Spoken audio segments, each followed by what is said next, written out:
నిన్న అర్ధరాత్రి నుంచి కేటీఆర్ ఇంటికి నేతలు కార్యకర్తలు వస్తూనే ఉన్నారు. ప్రస్తుతం కూడా రావడం జరుగుతూనే ఉంది. మాజీ మంత్రి హరీష్ రావు కూడా కేటీఆర్ ఇంటికి వెళ్లారు. ఈ ఉదయమే వరుసగా కేటీఆర్ ని కలుస్తున్నారు ఎమ్మెల్యేలు, ఎమ్మెల్సీలు, కార్యకర్తలు, నేతలు, అభిమానులు, అనుచరులు అందరూ. నిన్న రాత్రే నందినగర్లోని కేటీఆర్ ఇంటికి భారీగా కార్యకర్తలు వచ్చారు.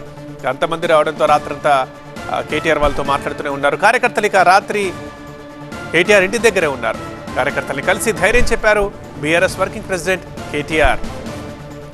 బీఆర్ఎస్ మాజీ ఎమ్మెల్యే పట్నం నరేందర్ రెడ్డిని లగచర్ల కేసులో అరెస్టు చేసిన నేపథ్యంలో ఆ రిమాండ్ రిపోర్ట్లో ప్రస్తావించిన అంశాలపైనే బీఆర్ఎస్ నేతలు, కార్యకర్తలు ఆగ్రహం వ్యక్తం చేస్తున్నారు.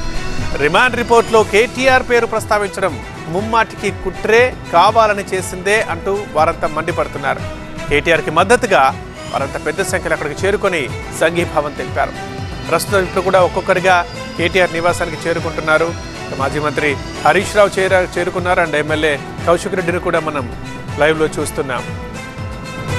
ఇక్కడికి మా చీఫ్ రిపోర్టర్ రాకేష్ కేటీఆర్ ఇంటి దగ్గరే ఉన్నారు. రాకేష్, ఇంకా నేతలు వరుసగా వస్తూనే ఉన్నారా? హరీష్ రావు వచ్చినట్టుగా తెలుస్తోంది. ఏం మాట్లాడారు? ప్రస్తుతం ఆయన అక్కడే ఉన్నారా?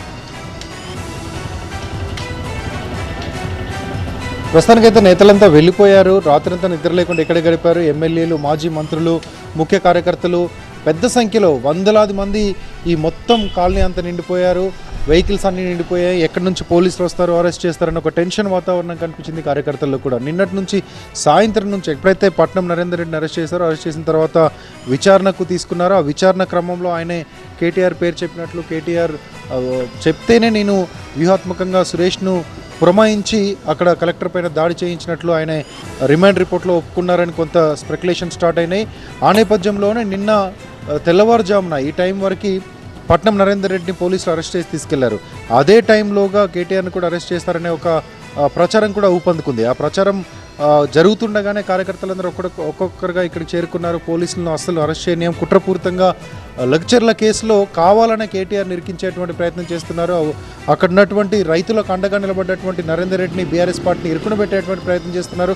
అక్కడ రైతులు చేసినటువంటి తిరుగుబాటును, రైతులు చూపించినటువంటి వ్యతిరేకతను బీఆర్ఎస్కు ఆపాదించేటువంటి ప్రయత్నం చేస్తున్నారంటూ కార్యకర్తలు పెద్ద ఎత్తున ఇక్కడ రాత్రంతా ఉన్నారు. అరెస్ట్ చేస్తే అడ్డుకోవడానికి కేటీఆర్కి సంఘీభావంగా మేము వచ్చామని చెప్పారు. మధ్యరాత్రి కేసీఆర్ 12:30-1 గంట ప్రాంతంలో కేటీఆర్ బయటకు వచ్చారు. బయటకు వచ్చి అందరినీ కలిసి మీరు ఇక్కడి నుంచి వెళ్ళిపోండి, అందరూ వెళ్ళి రెస్ట్ తీసుకోండి అంటూ ఆయన పైకి వెళ్ళారు. అప్పటికి కూడా కార్యకర్తలు ఎవరు వెళ్ళలేదు.